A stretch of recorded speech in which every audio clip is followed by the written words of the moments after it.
Alors, Bruno Retailleau, quant à lui, a présenté ses chiffres de l'immigration, traduisait ceux depuis son arrivée à Beauvau. Bonsoir Maëlène Trémollet. Bonsoir Pierre, bonsoir à tous. Du service politique d'Europe 1, c'est le bilan de ces 6 derniers mois, dévoilé aujourd'hui dans les colonnes du Figaro. Et ces chiffres, eh bien, ils parlent d'eux-mêmes.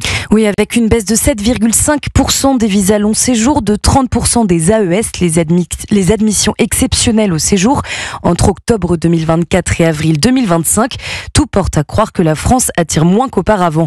En témoigne la baisse de 4% des premières demandes d'asile qui place l'Hexagone derrière l'Espagne, l'Allemagne et l'Italie dans ce domaine. Autre recul, celui des naturalisations avec seulement 41 000 les 8 derniers mois contre 50 000 recensés l'an dernier à la même période.